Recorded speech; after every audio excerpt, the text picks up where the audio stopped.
ఓం శ్రీమాత్రే నమః. దేవి శరన్నవరాత్రుల్లో 3వ రోజు అన్నపూర్ణాదేవి యొక్క స్వరూపం మనకు అమ్మవారు అనుగ్రహిస్తూ ఉన్నారు.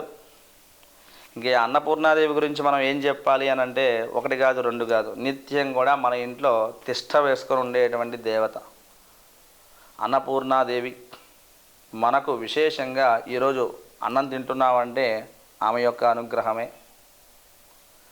అటువంటి అన్నపూర్ణాదేవిని ఆరాధించడం విడిగా మనకు ఏ రోజుల్లో కూడా సాధ్యం పడదు.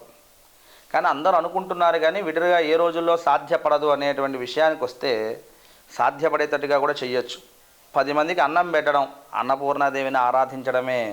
ఇది కూడా గుర్తుపెట్టుకోండి. పూజలు చేయడం ఒక్కటే అని కాదు, మనకి ఎవరికైతే అన్నం లేక బాధపడుతున్నారో వాడికి ఆ రోజు అన్నం పెట్టండి, అన్నపూర్ణాదేవి ఖచ్చితంగా అనుగ్రహిస్తుంది. ఇది ముఖ్యంగా గుర్తుపెట్టుకోవాలి. అన్నపూర్ణాదేవి అనుగ్రహం చేత మనం బియ్యానికి కొదవ లేకుండా, ధాన్యానికి కొదవ లేకుండా చక్కగా మనం ఈరోజు అన్నీ కూడా మనకు అనుగ్రహిస్తున్నాయి అమ్మవారు. అది ఎవరికైతే దక్కడం లేదో మన చేత్తో అంత అన్నంగానే పెట్టగలిగితే అమ్మవారు మనల్ని చక్కగా అనుగ్రహిస్తుంది. ఎందుకనంటే అన్నం వల్లే ప్రాణం నిలబడుతుంది అని చెప్పి ఉపనిషత్తులు చెప్తున్నాయి. ఖచ్చితంగా అన్నం వల్లే ప్రాణం నిలబడుతుంది, ప్రాణం వల్లనే దేహం నిలబడుతుంది, ఈ దేహం వల్లనే మళ్ళా మనం మంచి కార్యాలన్నీ చేయగలుగుతున్నాం. అదేమిటండి, ఇంకొక చోటకు పోతే అన్నం లేదు కదండి, రొట్టెలే కదండి తినేది అన్నాను. అప్పటికి అదే అన్నం. అన్నము అనంటే మనల్ని నిలబెట్టేది ఏదైనా సరే. మనం ఒక పదార్థం తింటున్నాం, ఎక్కడ వాళ్ళకు అదే, మనకు మాత్రం ధాన్య రూపంలో, ఇంకొకరికి పిండి రూపంలో, అలా ఏ రూపంలో అయినా ఉండనండి, ప్రాణాన్ని నిలబెడుతూ, ఆ ప్రాణం దేహాన్ని నిలబెడుతూ, ఆ దేహం ధర్మమైనటువంటి కార్యక్రమాలని చేస్తూ ఉద్ధరింపబడుతున్నటువంటి వాళ్ళందరూ కూడా అన్నపూర్ణాదేవి యొక్క సేవ చేయవలసిందే. కాబట్టి అటువంటి రోజు మనకు 3వ రోజు అన్నపూర్ణాదేవి యొక్క అలంకారంతో ఓం అన్నపూర్ణాజై నమః. ఈశ్వరుడు కూడా అన్నపూర్ణాదేవి దగ్గరికి వెళ్ళి చక్కగా భిక్షాటన చేసి ఉన్నారు.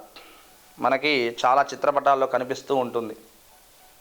బ్రహ్మహత్య మహాపాతకం అనేటువంటిది ఈశ్వరుడికి కూడా వచ్చింది.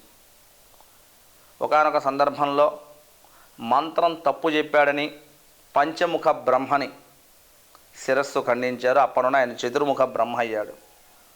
తర్వాత ఆయనకు కూడా బ్రహ్మహత్యా పాతకం వచ్చింది. బ్రహ్మని ఒక ముఖాన్ని ఖండించాడు కదా, ఆయనకు కూడా బ్రహ్మహత్యా పాతకం వస్తే వెళ్ళి ఆ బ్రహ్మగారి కపాలాన్ని పట్టుకొని భిక్షాటన చేశారట స్వామివారు.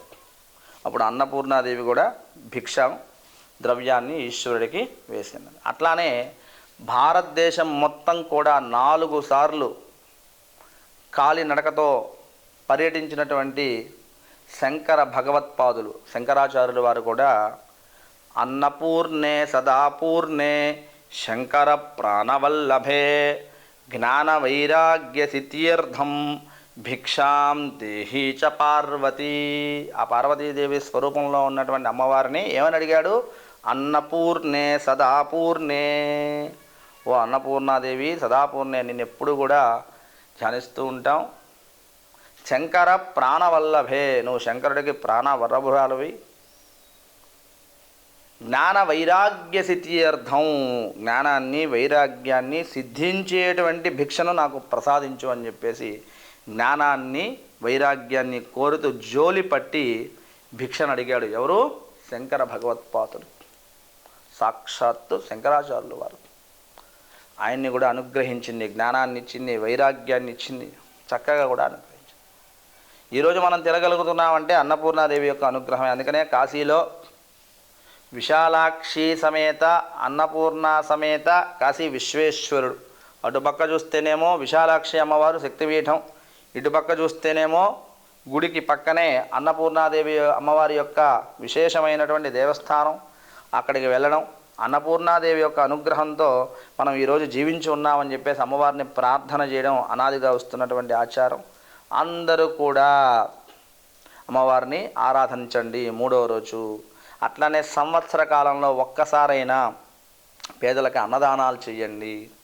అన్నం లేనిటువంటి వాళ్ళందరికీ కూడా అన్నదానాలు చేయండి. నేను అన్నదానం చేశాను, మా కుటుంబం చేసింది అని చెప్పుకోవద్దు. ఎక్కడ అమ్మవారు నాకు ఇచ్చింది, నేను ఇవ్వగలిగాను అనేటువంటి నిజమైనటువంటి విశ్వాసంతో ఆ ద్రవ్యాన్ని ఇతరులకు కూడా అందించండి. అన్నపూర్ణాదేవి యొక్క అనుగ్రహం కూడా లభిస్తుంది.